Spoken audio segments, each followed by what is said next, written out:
All right, I'm feeling good today, boys, because I'm a champion.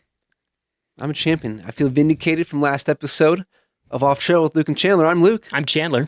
and this is Off Trail. So, quick reference: we had a little competition last episode. We did National Parks fantasy draft. A lot of fun. I made comments throughout the entire video that Chandler had the worst team. Lo and behold, the people thought the same thing. So, I feel great about that. But I feel even greater about the fact that I had the best team. According to the people, I won. So You want me to run upstairs and turn on the oven to bake you a cookie, or that would be great, Okay, actually. great. I'd really appreciate that. And cherry on the top before we get going. Chandler's mom even voted for my team. So Yeah, what the heck Mama is this Garrick, all about? you are the best. I knew you'd see the greatness in my team. Really upset. So I appreciate it. Doesn't go unnoticed. We're done talking about this. Yeah, we'll move on to this episode. But before we get into it, we want to make sure we take care of the show. If you are listening or watching on YouTube, make sure you subscribe to our channel. It's the best thing you can do for us to help us out. Make sure we know you're out there paying attention and, making good content for you guys. We'd also appreciate a little like and comment. If you got some things you want to add to our show, we'd love to hear it. We're also on all major podcasting platforms. So if you prefer audio only, you can go there, follow us, give us a little 5-star review. If you would so kindly, we'd appreciate that as well. So, okay, without any further ado, I want to get into today's episode. So today, because we are in the full swing of Park Madness, we want to talk about another topic that was centered around national parks. We're going to be doing this for the next, 5-6 weeks or something like that. Mm-hmm. So today's episode we're going to talk about how to plan a trip to a national park to make sure that you get the most out of your trip. Dare I say we are experienced in this and we have some great advice to share with the people at home. But there's a lot of people out there, have never been to one, may not know what to expect. And I can remember growing up, we'd take a trip to a national park when I was young. Not saying my parents had no idea what we were doing, but it's just something we don't do all the time. So when you are trying to make a trip to a place like a national park where there's a lot you can do, a lot you can see, you want to make sure you're getting the most out of that trip because you're taking some time, money to to go do something really cool. Yeah. So we're going to talk about, how you can make sure you get the most out of that trip. So, and we're going to maybe break this up a little bit into, if you're a tourist coming in town and just, staying at the parks or whatever. And also from our perspective, most of the time of going and camping and doing the trip that way as well. So we'll give you a little bit of both sides. Yeah. Which should be pretty neat. Yeah. So, okay, we have split this segment of what we need to talk about into 6 distinct kind of, I'll say, parts. And I have them in order that is generally how, when I'm imagining, trying to put together a plan, in order that I would go through, that I would suggest you at home would go through. And the first one we're going to talk about is knowing what season you should be going to parks during. Because this changes winter, summer, spring, fall, what have you. A lot of the parks have different, unique kind of things about them for each season. And if you're going to a park, you got to know what is going to be available, what you should be expecting. Because if you are wanting to go to Tetons, do all the awesome hiking, but you decide to go in November, well, It's going to be a kind of disappointing trip for you. It's a major disappointment. I was there it was February 2023 and it's just all snow. They shut down part of the main road. Yeah. So you literally can't even get to some of these spots by car. Now, if you want to do some snowshoeing or something, awesome. Great. But I imagine that's not why you're going to the national park. Yeah. Right? So it's things like that you got to know kind of what you're getting into. Obviously Tetons might be an extreme example with snow coming and shutting down a little chunk of the park. But we even see, parks down in the desert in Utah change for each season. Yeah. Yeah. I think Zion, I don't know if you want to jump into this right now, but Zion is a really good example of this because summertime Zion and wintertime Zion, even though winter in Zion doesn't like mean that the park shuts down or anything like that, but wintertime Zion is still very, very different from summertime Zion. So, I mean, in the sense of like crowds, what is accessible by either your own vehicle or a park vehicle, there's a lot of different things going on in the wintertime that need to be looked at.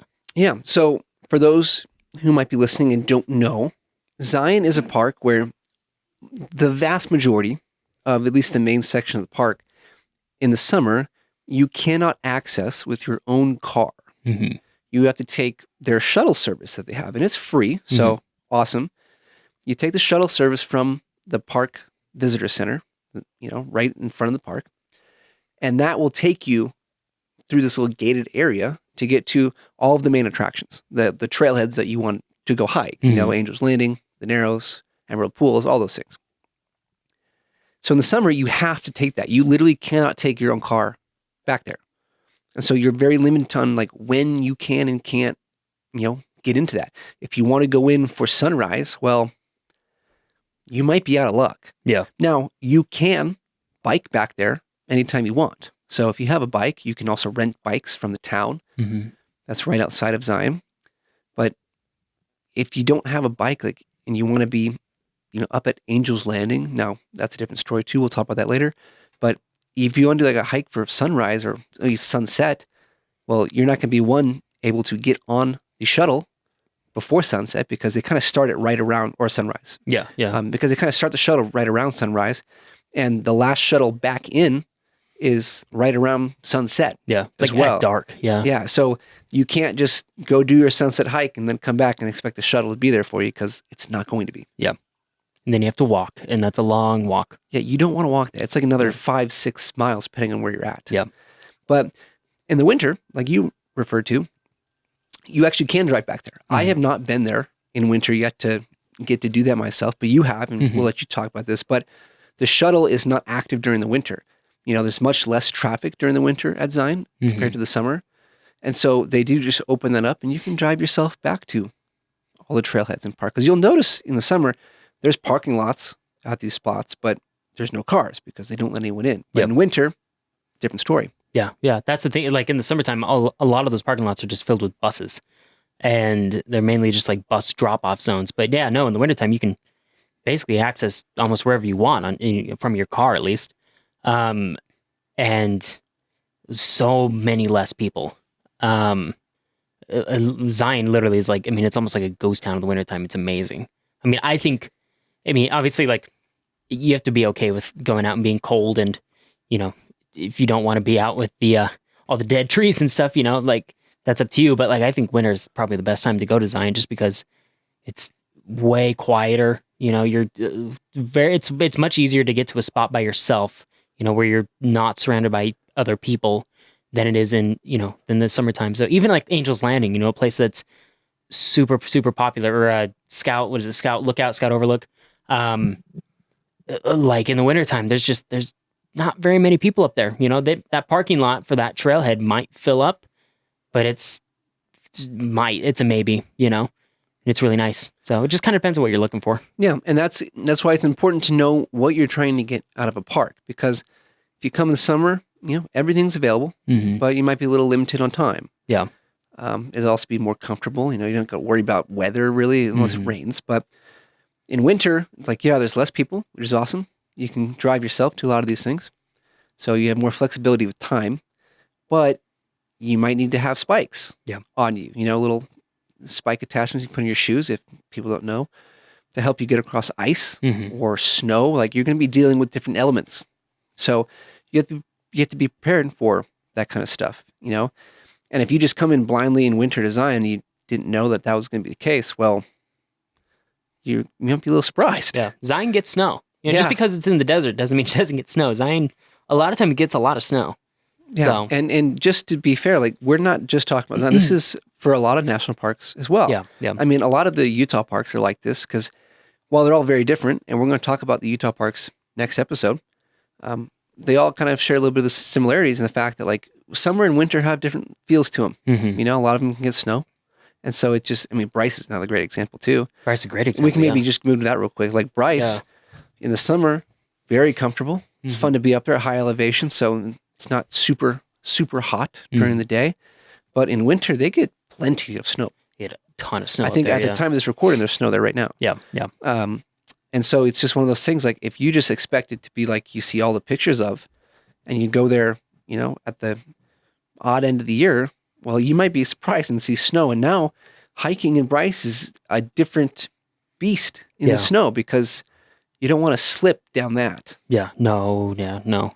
So you got to be careful. You know, you got to do a little bit of research, know when you want to go, what you want to get out of it, and be prepared for, you know, those different kind of scenarios. Yeah, absolutely. You know, and there's another issue that comes up, and this is not nearly at every park. You know, I only know at least a couple off the top of my head that do stuff like this, but some parks, and we're going to move over to, not to stay in Utah, but Arches have a timed entry system that comes up only during certain times of the year. Right now in the winter, they don't do it because there's not nearly as much traffic.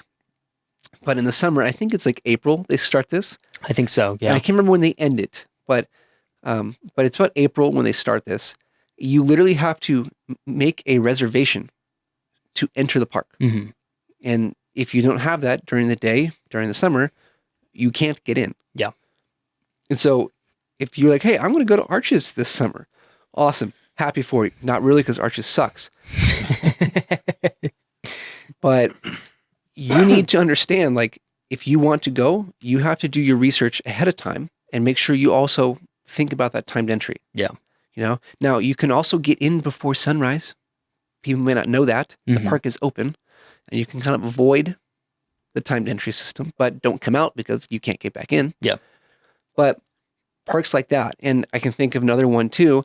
I don't know if it's seasonal, but Glacier has going to the Sun Road where you need a permit for to get in, right? There's a couple spots that you need permits for in Glacier. Yeah. And so you need to know ahead of time whether or not things like permits or timed entry is in effect for some of these parks. And before, like, you better know before you go, because a lot of these parks is not great service. Yeah. Like you're not going to be able to pull it up quickly on your phone. Yeah. And so you have to do a little planning ahead of time. Yeah. I can't tell you how many times I've seen on, I don't know, Facebook groups and you just random things on the internet about people showing up to a park like Glacier or Arches and they're mad because they couldn't get in because they weren't prepared with their reservation. And, you know, with Arches, the reservation thing it's like a year old. I think it's brand new. Yeah. It's fairly recent. Yeah. Within a year or two.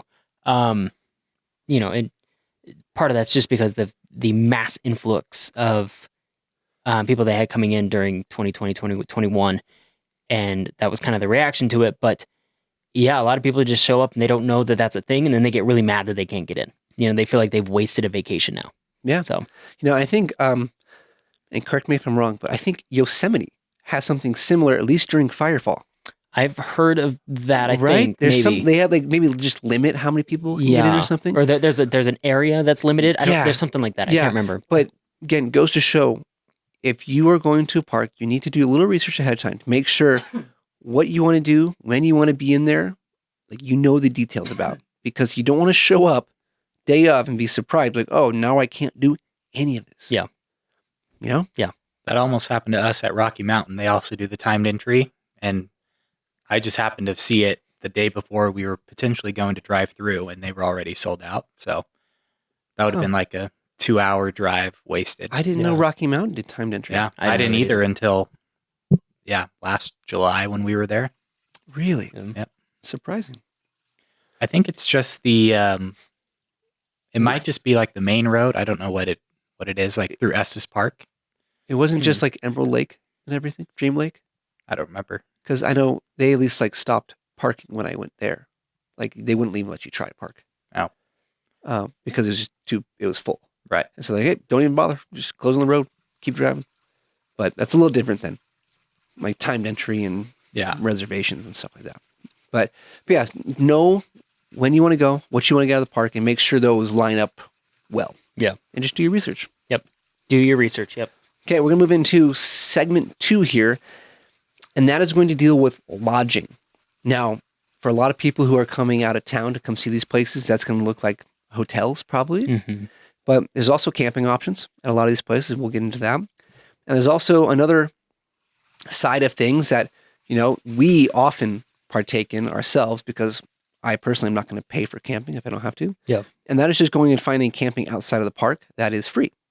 And that's a little bit of a different beast, doing more research and all that stuff, but we'll talk about that as well. So in most of these places, and again, this is not the case for everywhere, but in most of these places, there's some kind of civilization close by. We'll go back to Zion for this, Springdale, the town, or Arches with Moab. There are 2 towns right outside the park. And Moab is certainly much bigger than Springdale, but these places will probably have different lodging options. There's a little town, if you'd call it that, outside of Bryce, same deal. There's a couple hotels right there. Yeah. Capitol Reef, the same thing. Yeah. And so you can find lodging if you're someone who would like to have a hotel room and kind of the normal comforts of life. You can find those options for most of these places. You just have to go look in the town next to it. And that may or may not increase, more of the time you want to drive to places. You just have to figure that out for yourself. Yeah. But if it's in your budget to go get that, you probably will have hotel, motel options that are relatively close to the park. Yeah. In a lot of these places, which is nice. Yeah. Because not everyone's like us and wants to go sit out under the stars all night in sleeping bags. People want beds, and understandably. Yeah.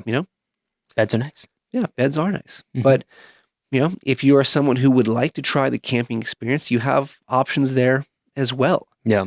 A lot of these parks, I imagine pretty much every park has campground options that are, run by the park themselves. Again, we'll go back to Zion. There's a park right outside or campground right outside the visitor center that's in the park. Now, with campgrounds like these, you do need to make sure you are looking well in advance. Oh yeah, like 6 months to a year in advance. Yeah, to reserve a spot in these campgrounds because they go fast. They're really high demand. And because they open so early in advance, you have to be on top of things. So this could end up being one of the first things you have to do when you're planning a trip is to make sure, like, if you want to camp in the park, and they'll cost, I don't know, $10, $30, whatever it's going to be per night to stay in a place like this. Yeah. I've never looked at it really myself. Yeah, I never really have either. Yeah. But you got to make sure you are on top of it if you want to try and get a spot inside of the park. Now, there are certain situations, and I believe the Devil's Garden Campground in Arches is like this, though I'm not positive, so don't quote me, is a first come, first serve at certain times of the year. I think winter is that time of year. So if you're lucky enough and you come up and a spot's open, you have to make sure it's first come, first serve. You can't just go take a spot, because someone may have reserved it. And you should see signage for that. But you have to make sure you do your homework if you want to camp inside a park. I've only done it once, I think, and that was at Crater Lake. There was a campground we stayed at. And to be honest, I got very lucky because the weekend that I was going to be there, for like the one night, was quite literally the last night the campground was open for the whole year. Oh. Like, because it was getting close to winter, so they were going to close the campground. And I think because it was that last night, it wasn't as full as it normally would be. And so, got a spot. Got lucky. Felt good about that. Yeah, I would. But, normally that's not going to be the case. Yeah. So if you want to get a spot in an established campground inside the park, and most of those campgrounds will have, restrooms and stuff like that, you got to make sure you go in early and look that stuff up. You can find most of that, I think, on recreation.gov. But if you go to the National Park website, there should be links and stuff to where you need to go. Yeah, it's pretty easy to find. Yeah, so. It's not terrible process to follow to get that kind of stuff. Yeah. You also got to keep in mind too, if you're looking to get like a hotel in a town that's, just adjacent to a national park, a lot of times those hotels are going to be more expensive than your average hotel. I mean, they're very high demand. People want to stay in them. Like take Jackson, for example, where the average hotel room is like $300 a night. They're just a little bit more pricey. Jackson's a pricey town, and it's that way through for a lot of these. Moab, not so bad. Moab's a little bit, there's some cheaper options in Moab. I think we stayed in a motel there one time a few years ago for like $80 a night or something like that. And it was a cheaper motel. Don't get me wrong, but there's, you just got to keep that in mind. A lot of these hotels can be really expensive and a lot of times very full, very quick. So yeah, just do your research. Yep. That's going to be a recurring theme through this whole episode. Just do your research. Yeah. But, there's also, and if this is more for the people who are maybe more inclined for the outdoor experience, you also can try backpacking in the park, which I've never actually done, but I've looked into it at Tetons. I've looked into it at Bryce. I know there's some things in Arches. Like I've looked into it, but I've never actually acted on it. Mhm. But you can get backcountry permits to go backpack in the park for a night, 2 nights, whatever you'd like to do. And if you're into that and you are responsible enough, you are knowledgeable enough to take on that much work, Mhm. that would be a really cool experience too. Yeah. I think most parks generally have some Right. sort of backpacking, backcountry camping option, like Gateway Arch. Yeah, maybe not that one. I don't know if there's much backcountry there. Yeah. But yeah, most parks are going to have options like that. Yeah. And explore them if that's kind of something you want to look into. Similar process, I believe, to looking at established campground stuff. Yeah. Again, most of this information we're going to talk about can be found on all the different parks' websites. So you can find the exact details there. Mhm. But I think it's a similar kind of process. Yeah. So, I think so. and the last option, which, again, this is more what we do a lot of the time, is just find somewhere that's outside the park that is free camping Mhm. and make the most of that. Yeah. Because when you are really into camping, you're going out a lot, you are not wanting to pay for stuff you don't have to. Yeah. And camping is one of the things I refuse to pay for. I don't remember the last time I don't know if I've ever paid for camping in my entire life. I have, like Crater Lake, Yeah. I paid for that, but Yeah. that's also because I didn't know the areas well enough. So I'm like, Yeah. if I can't, I'm just going to That's pay different, and be yeah. in the park, Yeah. But if you know an area well enough, like we know Southern Utah, Mhm. especially, if you can do research and find a free campsite, take that because it's pretty sweet. And Yeah. then most likely you're not going to be by many people, Mhm. which adds to the experience. Now, that is going to add to driving time to get to and from the park. So take that into account. Yeah, absolutely. But- Like Zion is, not to keep going back to Zion, I just think Zion offers a lot of really good examples. And to be clear, we know the Utah parks best out Yeah. of any of the other parks. So Absolutely. it's Yeah. easy for us to talk about. Yeah.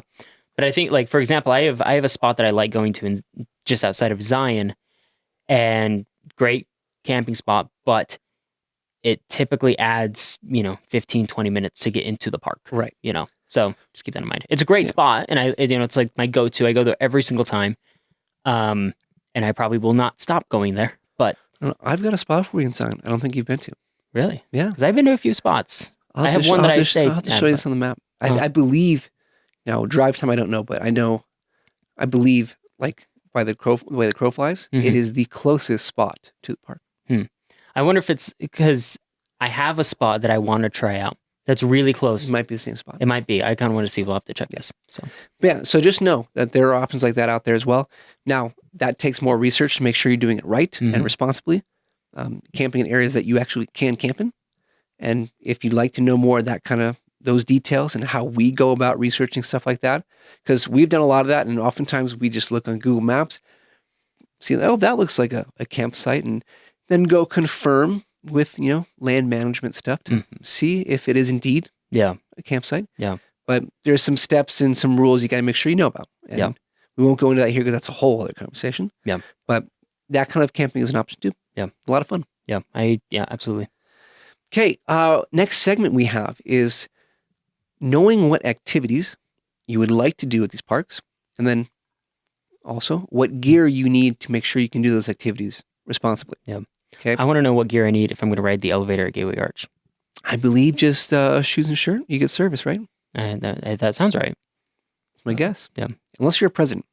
Unless well, in that case, you just can't go. If you're a president, yeah, you're out of luck. And Yep. if you don't know what we're talking about, go back a couple episodes. Yep. You'll find some fun facts. Yeah, some very, very fun facts about Gateway Arch, Yeah. the world's greatest national park. Yeah, but know what activities you want to do. For a lot of people, especially if you're coming from out of town, you're not used to doing as much hiking stuff that we do all the time.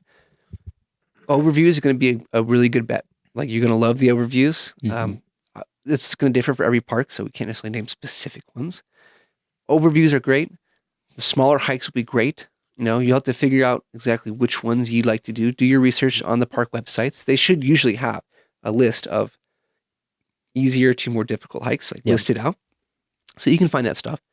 But if you want to do a hike, you got to think about, okay, well, what kind of gear do I need? Do I need good hiking shoes? Now, I'd recommend you Chacos, but that's just me. But have some good shoes. If it's warm out, bring, shorts, t-shirt, sunscreen, sunglasses, a good hat to keep the shade off. It's funny because we go down the desert, even in summer, And even then, I'm hiking in some kind of like pants and a sun hoodie Yeah. with long sleeves because I just want to keep the sun off of me. Mm-hmm. It may sound opposite of what you'd want to do. I'm trying to get as little layers as possible, but I don't put sunscreen on because I'm covering up completely. Yeah. So Yeah. you can go that way as well, but you got to know like what kind of temperatures you're dealing with. Is it going to be icy, snowy? Do you need spikes? Do you need poles, hiking poles? There's a lot of stuff like that to consider. Bug spray. Are you going to be in Death Valley when it's 136? Yeah, I would not recommend that. Yeah. Yeah. Winter's a great time to go to Death Valley. Let me tell you, perfect time. But it's a great point too. We go down to the desert in the summer. I mean, that's a national park, but I hiked Reflection Canyon in the dead of summer. Mm-hmm. And when you go down in the desert in the summer, it's hot. Yeah. And you guys did it in the middle of the night. And how warm was it in the middle of the night? It's like 50 degrees. Yeah. It was great. Yeah. But in the day, it got up to like 105. Yeah. But if you're hiking during the day in the summer, you should bring a little extra water. Mm-hmm. That's the smart thing to do. Now, you should always have water on you, even in the winter. You actually need to make sure you're drinking more water in the winter because you don't realize you're dehydrated. Mm-hmm. But bring a little extra water if it's going to be hot. That's what I tell people. Like, you can go to Moab anytime you want of the year. Just if it's going to be in the summer, it's going to change a little bit of what we bring. We're going to bring a little more water with us. Make sure we're good. Absolutely. Yeah. Because you don't want to get dehydrated or get, heat stroke or anything like that. It's not going to be fun for you. No. Yeah. Yeah. So things like that, you got to plan. Yep. If you need other equipment, if you're going to go mountain biking, anything like that, like you need to know what you need Mm-hmm. to be safe. Not that a lot of people at home are probably going to think about this, but if you want to go rappelling, at certain places, you need to make sure you have ropes. Because I just did Fiery Furnace and Arches, and you can rappel in there. So if you're trying to do that, you need to have all your harnesses, your safety gear, your ropes. Yeah. You need to know what you're doing. Yeah. So. And that's, you know what you're doing. Yeah. So you can't be Joe Schmo walking like, hey, I'm going to go do this. Yeah. Wake up one morning, I'm going to go rappelling today. Yeah. But also know like what like your limits are going to be, because there's going to be some hikes, that are going to be longer. And if you're not in the right shape, you're going to get in trouble. Yeah. Or you might just have to turn around, which is going to suck because then you wouldn't have finished it. Like I think about my hike in Haleakala 2 years ago now. 2022, was that last year? That was last year. Okay. Yeah. I was like, wait, hold on. Time flies when you're having fun, right? But, I walked down and I was like, you know what? I have a 15-mile hike or 12. I can't remember which one it was. I think 12. I think it was 12-mile 12, yeah. hike. And I was like, I've never actually done that big of a hike. Mhm. But I'm like, we're going to do it. Yeah. Because I thought I was in good enough shape. Now, I was really close to running out of water. Yeah. But that's a place where if you can't do 12 miles and like 3,000 feet of gain, like you're kind of stuck in a volcanic crater at that point. Yeah. And that's not going to be easy to get out of. Yeah. No. Yeah. So you got to know what you're doing, what you are capable of. Another great example, I was just down in the Needles district of Canyonlands a few weeks back, and we did a hike that ended up being 15 miles round trip. There's going to be a lot of people who don't want to do that. Yeah. We are people who enjoy that kind of thing, and we're in the right shape to do that stuff. But if you're just coming in from wherever, and you're like, oh, I can go there, 15 miles, whatever. Like, don't underestimate that. Yeah.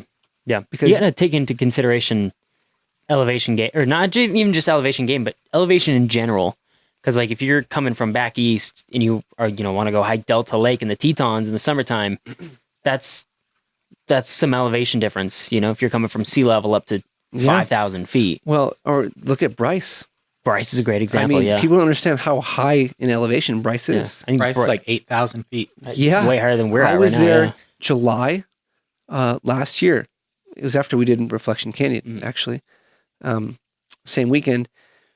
And we camped at a spot near to the park. And in July at night, it got below freezing. Yeah.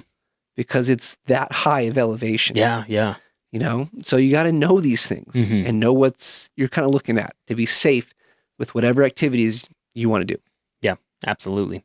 So I've heard several times on podcasts involving search and rescue. They're like, don't rely on search and rescue because sometimes they may not be able to help you. Yeah. So Yeah. That's true. it's important to be ambitious, but know your limitations at the same time. Yeah. It's good to know that is there, but that is an emergency. Yeah. Yep. You should not go out there and be like, oh, if I don't make it, I'll just call these guys. No. No. That's not what that's for. Yeah. You need to be sure you can do these things. And then, great example, you get attacked by like a bear or something. Freak chance of that happening. But if that happens, well, you can call services, hopefully, to get you out. Now, you may not have service, but you got to make sure you have a little GPS radio or something you can contact services with. Mhm. But yeah, you just got to know your limits. Yeah. And yeah, do not be that guy who gets into a hike that's too hard for you and then just calls search and rescue just to bail you out. No. 'Cause that's wasting resources. That's a really, really awful thing to do. Yeah, there's nothing cool about that. Yeah, no. Nothing cool about that. And there's a lot of amazing trails out there, but make sure you're ready for them. Yeah. You know, if you want recommendations, we'd be happy to recommend some, but you got to make sure you can do it. Mm-hmm. Like that great example, when I went to Canyonlands, I only invited people that I was like, I know you can do this. Yeah. Because I'm not going to get stuck out somewhere 7.5 miles deep into a national park with no service Yeah. and have someone be like, yo, I literally cannot go any further. Yeah. Now, we actually almost had that happen, ironically enough. But To you, when you broke your pinky. No, different guy, actually. But story for another day. I don't But- think you told me this story, actually. Or I did you? not. I did Did you not? But the final thing, too, I think, for activities is knowing whether or not an activity needs a permit. Mm-hmm. And case in point, Angel's Landing. Just go back to Zion. Yeah. Yeah, Angel's Landing used to be something that you could just do whenever you wanted. Mm-hmm. I did it back during those days. It was awesome. Loved it. It was extremely busy. And I think it's a good thing they permitted it. Mm-hmm. But now you have to apply for a permit ahead of time.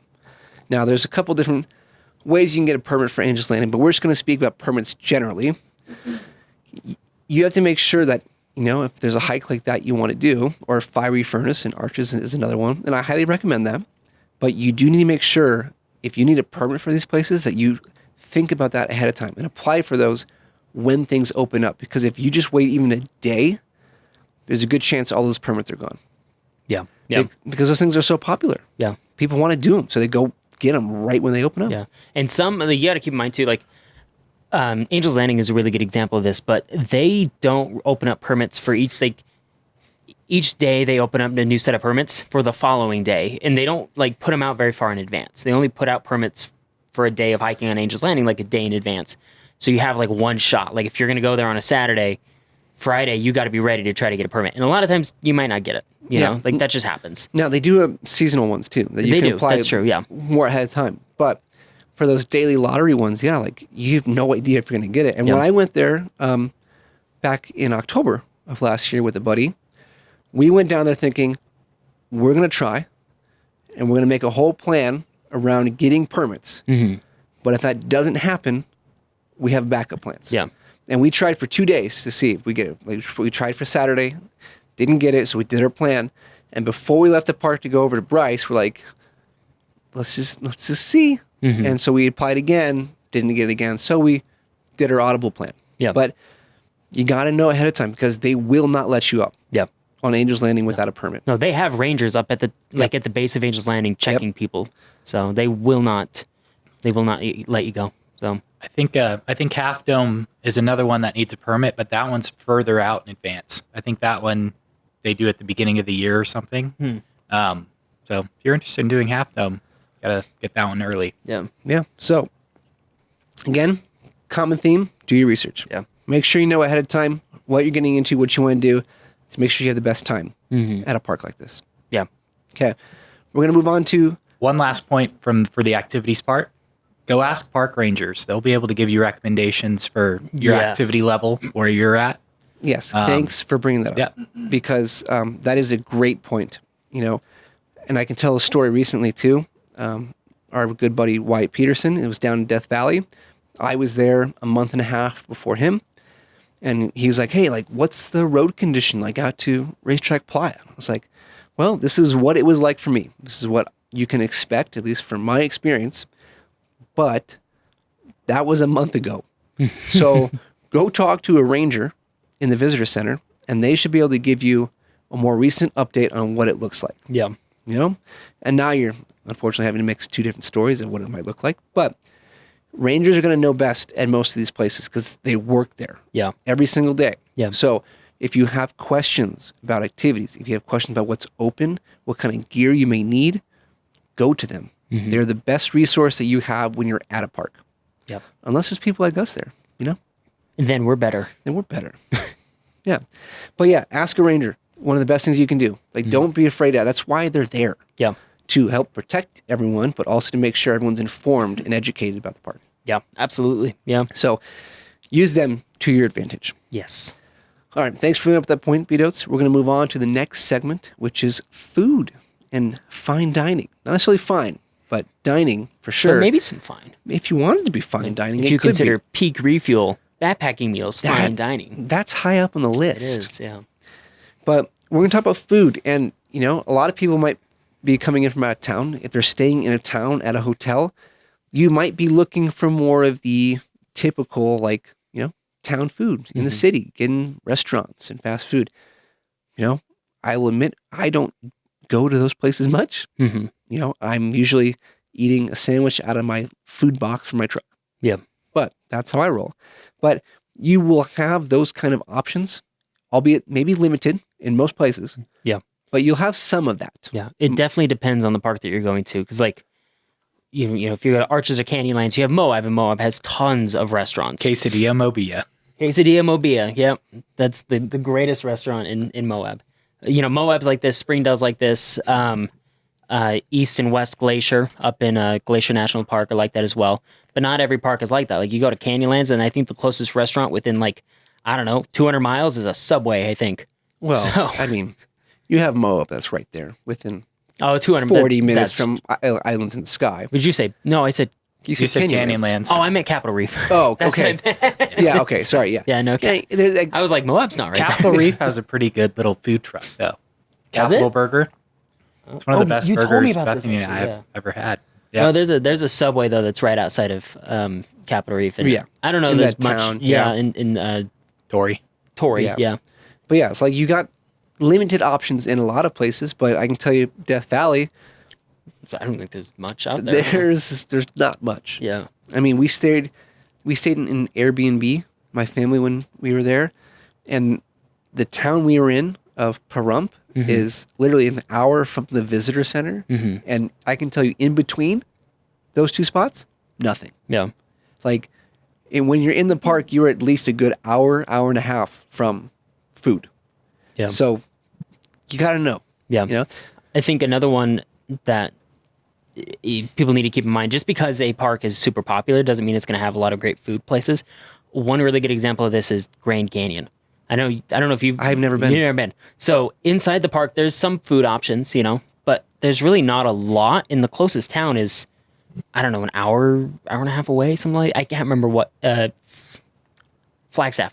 I think that's the closest. Yeah, I'm thinking probably. of South Rim at Yeah. least, but not a lot of There's a few, like I said, there's a few food options there, but when I went, I had my own food. So, not every park is going to have super immediate access to, restaurants and stuff. Yeah. So, And, if there's some of the chain stuff that you're comfortable with, awesome. yeah. Good for you guys. But I recommend trying the local places. Yeah. It's a lot of fun to be in some of those spots, and not just in national parks, but elsewhere. We've had some good luck going to local places. Yeah. So it's been a good experience. Moab Diner. Yeah. Highly recommend the Moab Diner. But, there's another side of this where you can also look to bring your own food. And this can look like many different things, Even if you're coming in on a trip from out of town, you're just visiting for a weekend or a week or something, you could go to a grocery store and get some sandwich stuff. Yeah. If you want, We do that a lot when we go out just on camping trips. We'll get sandwich stuff and that gives you the flexibility to take it on a hike with you. Yeah. So whether you're going in the morning or midday for lunch or even in the afternoon for a snack or for dinner, you can now have a sandwich on the trail and not have to go back to get to a restaurant and eat. Yeah. Trust us, sandwiches taste better on the trail. I will tell you the best peanut butter and jelly sandwiches on the trails. And I'm a PB&J connoisseur, by the way. Nearly every day I have one. Really? Yeah. But best PB&Js are never at home. They're always on the trail. That is true. Because actually, you're working for it. That's yeah. why. Yeah. But sandwich is a great option. Yeah. You know, and those are easy to do, Mhm. and you can get whatever you want, meat, you know, PB&J, you can do what you want. It's great. Yeah. So that's an easy thing you can do. There's also some of these backpacking meals that we've gotten before, and we don't always get because they can be a little expensive. But whether you're backpacking or just hiking, or honestly, even if you're just at home some days, Yep. they can be delicious. It can be, yeah. You know, you just have to boil water usually for all these and throw it in, and it just kind of cooks on its own. Yeah. It's super easy. Yeah. It's convenient. But, you know, if you don't have a way to boil water on a trail because you're visiting, might be a little harder. Yeah. But if you're doing more of the car camping thing like we do a lot, and finding a place close to a park, or even if you're in a park campground, you can look at that Yeah. as an option, you know, if you have a way to boil water. But if you also have, you know, like a camp stove, you can actually bring food to make in places. I've been out many times and made like a full meal. Yeah. You know, when I take my parents out, we usually try to bring some kind of actual, you know, legit meal that we're going to make out in places. I made like chicken tacos. I've made beef stroganoff from scratch. Like, you can do that stuff. Yeah. Now it's more work, Yeah. but you can do that too. Well, learn how to make like tinfoil meals. You know, tinfoil meals are, I mean, this is coming from somebody who like grew up camping and Boy Scouts and all that stuff. Like, tinfoil meals are huge. You just make them at home, wrap them in tinfoil, and then when you get to your spot, throw them in the fire, and then they cook, you know? And they're super, super easy. Highly recommend doing that. Also, when Carly and I got married, we got a Dutch oven. So when I get back into doing more camping and stuff, whipping out that Dutch oven, dude. I'll tell you, cast iron skillet will go a long Yeah. way. We're gonna have some beach cobbler, dude. You can make some really nice stuff when you're camping. Yeah. But again, it's more work. It is, yeah. You got to balance it out. Yep. So I wouldn't recommend bringing a cast iron backpacking though. Not backpacking. A little heavy. Yeah. Just a little little heavy bit. for your pack, but you know, if you are ambitious, Yeah. maybe. I would fall under the luxury item category. No, it's a car. It's a car camping. Yeah. Yeah. You know. Yeah. But you know, there's just a lot of good options for food, and you got to think about what you want to do. And if you want to try and combine it with the activities, you can do that. But you will be sacrificing on the restaurant quality stuff. You know? So if you don't like that, then you have to. There's trade-offs to all of it. Yep. So, Exactly. Just again, know what you get into. Yep. Okay, and you know, with food comes water and liquids as well. And we talked about water already. Always got to make sure you have enough water. Yep. You know, whenever I go out, and granted, I'm taking my truck out. Every trip I go, I have my big 7-gallon jug always full. And you know, if it gets low, I'll go find some place to refill it. But I pretty much always have 7 gallons of water on me at all times. Yeah. And part of that's also to help put out fires too, at night. But it's drinking water, and you need it when you're doing activities like this, especially in the desert climates. Yeah. Yep. And that's water, not like sodas and stuff. No, I mean, it is not that water. you can't have soda, but like you need to have water. No, when you are, especially if you're doing a lot of hiking and stuff, you need water. Yeah. Yeah. Or and electrolytes. I can say, bringing some little electrolyte packets or whatever that mix in with your water, great options too. But like, you need water. Yeah. And if you're sitting around car camping, sodas are great. You know, adult beverages, what have you. Yeah. You can bring that stuff, but you need to be drinking water through all this stuff if you're doing activity, because you need to stay hydrated properly. Yeah. Otherwise, you might have an instance on the trail. Yeah. And that's not something you want. No. Yeah, definitely not. So, and don't be scared to like bring, I don't know, just like snacks and random treats and things like snacks that. are You good. know? Little bag of Especially Twizzlers. when you're hiking, like you almost need it, you know? Yeah. Because you need like the sugars and stuff to, you know, to be able to Yeah. do a lot of those Little activities. thing So, of trail mix. I've been into trail mix Yeah. a lot recently. Awesome snack. yeah. But little granola bars, you know, Cliff bars, anything like that. Mm-hmm. Great things to bring on a trail. One of my favorite things too is to bring a little bag of craisins. Yeah. Just great little quick sugars you can get. I mean, they've got me up trails before. Yeah. When I'm struggling. Yeah. I've So heard Snickers are like calorie per weight are one of the highest things. I can see So, that. Get tastes some good. peanut butter, Yeah. some Might nuts melt a in little there. bit, but But yeah, like consider bringing snacks when you're going out too. Yeah. It's bring a little backpack, you know, especially if you're from out of town, or bring a good hiking pack. You can put a lot of stuff in, and you can stay a whole day Yeah. with what you got on you, basically. Yeah. And don't like, if you're going to bring like candy and stuff, don't be scared to bring like stuff that's actually like has sugar in it, you know, like Yeah. don't worry about needing it to be sugar free or something like that. Like if you're going to be healthy, I need to bring sugar free or anything like that. Like you need sugars, especially if you're going to be doing this stuff. You got to have that kind of fuel. Yeah, So just make sure you bring enough for me too. exactly. But yeah, I think that's a good conversation about food. We'll move into our last segment. And this one, for a lot of people, this is going to be somewhat optional. This one's more for the photographers out there. This is about knowing where you should be and when you should be there to get the best photos. Mm-hmm. And we're not going to necessarily just give all the specific locations and when you should be there. On the podcast, there's way too many spots to talk about. Yeah. But most photographers are going to know that best times to shoot are at sunrise and at sunset. And midday, for most places, slot canyons are a little different. Mm-hmm. But for most places, they're not going to be the best time to shoot. So if you want to be at a spot for sunrise or sunset, you need to make sure you give yourself time to get to those places before the event happens. Mm-hmm. So we do a lot of sunrise hikes. If I want to go shoot at a place for sunrise, let's say it's 2 miles Mm-hmm. of a hike to get to that spot. I know it's going to take roughly an hour, Mm-hmm. give or take. So if sunrise is at 7 o'clock, I know I need to start that hike no later than 6. Mm-hmm. Now I'll probably give myself a little buffer to make sure I get there with a little bit of time to see the spot, line things up, find a frame I like, all that good stuff, Yeah. and not be rushed for sunrise. But you got to know where you need to be, how long it's going to take you to get to that spot, and then plan your little morning or your evening accordingly. Yeah. Absolutely. Yeah. Because I can tell you right now, you don't want to miss on the shot. No.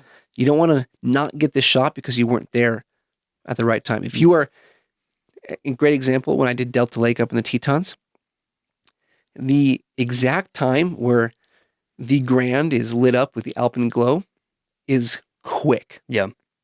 And if you are not there during that, 5-minute window, Mm-hmm. you're going to miss it. Yeah. And so give yourself a little extra time. You'll never be upset that you gave yourself extra time to complete the hike and be up there than if you try to time it perfectly. Yeah.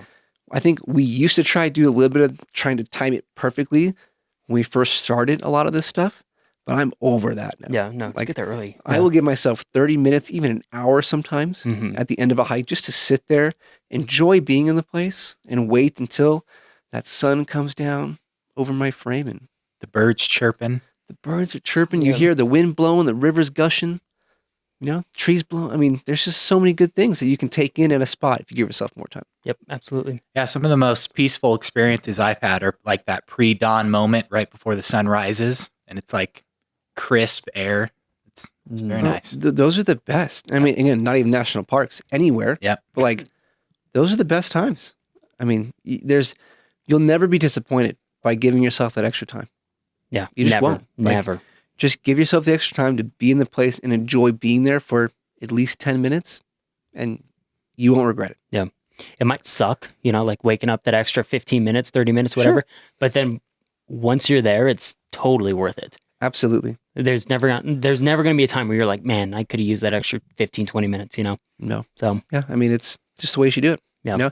And so when we're talking about getting to these certain spots at the right time to be able to shoot it, but you also need to know what is the best time to shoot a specific place. Yeah. We kind of label places as sunrise places or sunset places. And, you have to do a little research on your own to figure out what this might be and know what your preference is too. I think I'm the opposite of at least a good handful of people. I don't know if it's the majority, but a handful where I do enjoy shooting into the sun mhm. as opposed to away from it. Yeah. And so for me, a sunrise place may be a sunset spot for a lot of people. And so you gotta know what you're looking for there. Yeah. Yeah. A You lot know? of places can kind of double as that too. So, Yeah, and if you're looking more north-south at a spot, it doesn't really matter when Yeah. you shoot it. You can shoot at either one, but if you want a specific east or west looking angle at a spot, you should know whether you want to shoot that at sunrise or sunset. yeah, absolutely. And if you're approaching this from a photography standpoint, it's only going to enhance your experience and make sure you get out of the trip what you were hoping to get out of, Yes. right? So I think let's find a good example of a sunrise spot in a national park. Delicate Arch. A lot of people like Delicate Arch for sunrise. I was going to propose that as the one you could do both. It is, yeah. But it is a great sunrise spot. The nice thing I think about sunrise at Delicate is it seems like everyone who's up there at the time has the understanding. It's like, hey, don't go under the arch. Yeah. Because we're all trying to take a photo of the spot. Yeah. Whereas if you go, especially midday, but for sunset, you might have more of an experience where people are trying to get their own little photos in front of it, and you're not going to get a clean frame without anyone in it. Yeah. But sunrise, I've been 2 for 2. I've always had a chance to get a clean frame there. Yeah. At Delicate. That's one thing that's nice about sunrise is like your typical tourist really isn't going to try to get to somewhere for sunrise. You know, they're not looking to get, the good photo conditions. And so when you're going to a place like Delicate Arch for sunrise, a lot of times you're going to be joined by other photographers, and other photographers all have the understanding, unless you're at Mesa Arch, and they all have the understanding that you don't get in each other's shot, and you keep the space that you're trying to shoot clean. So yeah, I mean, you should just never go to Mesa Arch to begin with. Yeah, but talking about a place that's a sunrise really only spot, but it's important to know, because if you show up to Delicate at sunset thinking, oh, I'm going to get a great photo of this place, it's going to be a lot harder than you think. Yeah. And you're probably going to have to Photoshop some people out. Yeah. Just the way it's going to be. Yep, absolutely. So you got to know that, and I think Bryce is another great sunrise spot. Again, that's more so if you like shooting into the sun, but you can get a good little sun star photo with some of the hoodoos and stuff. It's great. Yeah. But I know you've shot at sunset too, and you get nice even lighting over all of it. Yeah. And so it just kind of depends on what you want. Yeah, absolutely. Yeah. So it's important to know at all these places what you'd like to get out of those shots. And I can tell you too, when I'm helping people plan stuff, I ask them like, hey, do you like shooting into the sun or do you not? Because then that changes for me how I might recommend, an itinerary for them. Mm-hmm. Because take a spot like Canyon Overlook in Zion. Yeah. You can do that either sunrise or sunset. Doesn't matter. I prefer it sunset, which admittedly makes parking and all that stuff a lot harder because that's not an easy place to park at. But you can shoot at sunrise too. It's just going to look a little different. Yeah. And so if I know that you are okay with shooting into the sun, but also like I know that, sun might fill a canyon in a certain way at sunrise or sunset better, well, I want to make sure you know that too. Yeah. And some of that stuff you just have to learn from local people. Yeah. Which kind of brings us into our last point, which ties into everything we've talked today. And that is, if you know people who know about all this stuff, like us, ask us questions. Yeah. Yeah. Don't hesitate to reach out and just try to get some intel, because I can tell you, whether you're a photographer or not, I'm happy to recommend hikes and what you should do with your whole trip. When it comes to the photography side of things, I want to make sure you get the photos you want to get. So I'll recommend the places. I'll recommend the times that I like to shoot at those places. I'll give you exact pins sometimes so you can see exactly where you need to be. But it's important to utilize the resources that you have. We talk about park rangers too. They're a great resource as well. Now, from a photo standpoint, not as much maybe, because they're just like, oh, easy photo, Yeah. They're not taking the good photo quality that we are trying to hope for as photographers. But if you got people like us, use them. I mean, have you seen my Google Maps? There's a lot. Yes. Yeah. I made a joke to you the other week because you were like, oh, I'm sending my coworker down to Bryce because, I sent like a picture of my Google Maps or something, and I sent him a little meme. It was like, I don't know what it was, but it was like a little Doge dog or something, like a little wimpy and like a big strong one. I was like, my Google Maps, BDOTES is Google Maps. Like, you know what? Everything is still on the same map. I just don't have everything pinned like you do. Yeah, but like, You gotta get up there, man. Do you know how many pins you have? oh, too many. Because I have like 900 or something. So we I gotta have- compare. I don't Like, know. if you zoom out enough, you can't even see any of the land. No, that's the He has point. so You want many- the whole land so to be many green pins. pins. Yeah. So, Um, which that's what you look at my maps. The entire West, like United States, Yeah, is just it's- it's just green. Yeah. Yeah. What about like Gateway Arch area? How many do you have there? it's just blacked out. Yeah, that's the pins of places not to go. Missouri doesn't they're- exist on They're my the map. red Yeah. pins. They're the red pins. Yeah. But it's important to know these people, who could help you out in planning a trip. I've done this for a handful of people. They're coming to Utah, be like, hey, look, this is where you should go. You should go here at this time. And I basically will just plan their entire trip. Yeah. Like every shooting opportunity, sunrise, sunset, I'm like, here you go. That's your plan. Go do it and you'll be extremely satisfied. Yeah. And sure enough, they are. You're like people's like personal travel agent. I am. And I will admit, and this is, a little bit of brag, but also just truth, like I'm good at it. Yeah. You Like- are, yeah. Like every trip we've done, I'm always the one who's planning everything. When I was in Canyonlands this, a couple weeks back, we did that big hike to Druid Arch and we did a little offshoot hike in conjunction with it, made the whole thing 15 miles round trip. Mm-hmm. And I kid you not, I can show you a note on my phone right now. I planned that out basically to the minute. Yeah. And we somehow stuck to it. Yeah. And I'm not saying like there's a little bit of luck involved with that too, but like the amount of time I gave us for certain things was money. Yeah. And I was like, I feel good about that. Oh, you've got that much experience with it, then Yeah. Yeah. But again, talking to people like us can only help. Yeah. I offer my services to everyone. your travel agent I mean, services. heck, even when we're just in national parks, I've done this a handful of times while I've been in Moab. So have I. If I meet people who are, just on a little trip by themselves, I'll say, hey, what have you done? And they're like, oh, we did this. I'm like, what are you doing? I'm like, oh, we might go do this later or something. I'm like, you want some recommendations? Yeah. Yeah. Like I have ideas for you and it'll last you through 3 days after your trip is done. Yeah. Yeah. If you want to, see what I would like to go do, Yeah. and I am more than happy to give them ideas to help replan their trip on the spot. Mm-hmm. So it's a fun little thing. Yeah. I've had the exact same experience. So, I mean, it's fun when like, I don't know, it's like a random person comes up to you and is like, hey, are you familiar with the area and stuff? And it's like, oh, I've been here, a few times. I'm very I'm familiar. very, very familiar. And they're like, what do you think about this? And it's like, oh, you could go do this, or you could go do this. And if you take this trail, you can go do this. And, and just, you like basically plan out their whole day for them right there on the spot. Not that it's very big and not really much of a brag, but I believe I've driven every mile of road in Arches now. I would believe that. Yeah. And, it's pretty cool. Yeah. So if anyone needs any info on Arches, I've literally been, except for one hike, basically everywhere in the park. Yeah. Which is cool. Yeah. Which is funny because you don't I really hate like it. Arches. Yeah. It's your least It's favorite the Utah worst park park in Utah. Well, it's so drivable. That's the thing. That's the why, point. Yeah. But like I've even done the off-roading trails. Yeah.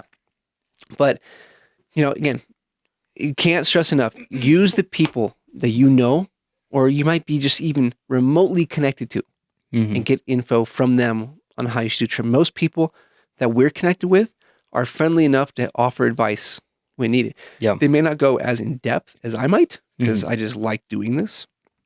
But you can generally find people who are willing to help you, get some ideas for your trip. Yeah. Because especially photographers, there's this little community that we kind of know, like, oh, like, absolutely, I'll help you make sure you get a shot you want. Mhm. It's just kind of an understood thing. Yeah. Like, we know what that struggle, that chase is like, and we'll make sure other people get it too. Mhm.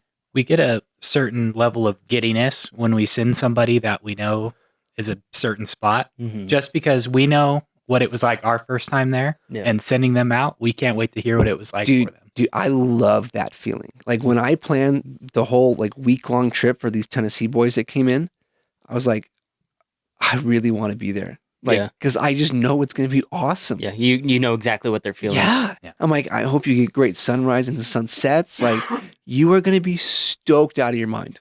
And sure enough, those boys were. Yeah. They came back like, that was insane. Yeah. And it's like, that's the best feeling. It's like, you just know you can make someone's trip. Yeah.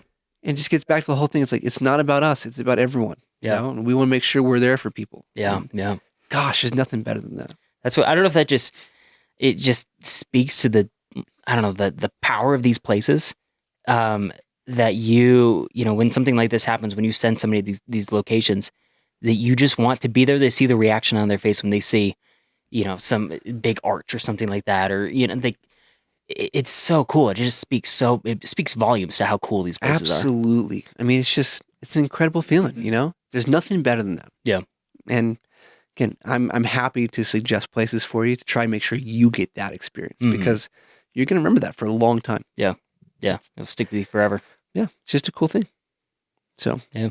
Okay. Well, I think that pretty much wraps up our conversation about how to plan a trip to a national park. Hopefully you guys learned something and take notes. Now, some people listening may do this just like us. They don't need this Yeah. information, but there's going to be a lot of people from out of town who don't have national parks close to them, who are making this more of a bigger event. You know, it's like their yearly vacation.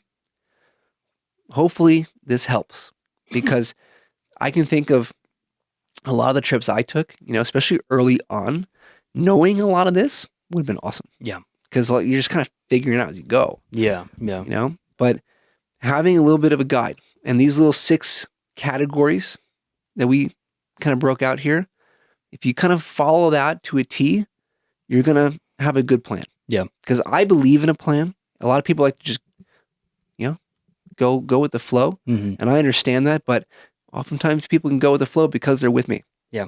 Because I have the plan. Yep. You know? And that's what makes a weekend great. Now you can always change and adapt. That's great. But you don't want to just show up to these places and be like, I'll figure it out. Yeah. Well, that's the thing is, if you go on one of these trips and you get to a point where you want to change and adapt your trip, doing all of that research is only going to help you change and adapt your trip better. Yes. You know, because like if you go to Arches National Park and you see Delicate Arch, and you're like, hey, we're going to go see Double Arch next. But you're like, I don't know if we really want to go see Double Arch. You're like, well, I don't know what else there is to do in Arches National Park. If you hadn't done that research, then you're not going to know what else there is to go see. So, Right. I mean, what if you were going to do like a midday hike and suddenly you're like, oh, well, the weather's not great for hiking. great example. Yeah. Go to Sand Dune Arch. Yeah. In Arches midday, shoot that one, no problem. Yep. See, if you know about the spots, you can make a better audible if that time comes, you know? Yeah. Finding campsites is another thing too. If you're going that route, if you know about a ton of campsites, you show up to one, it's taken. Oh, bummer.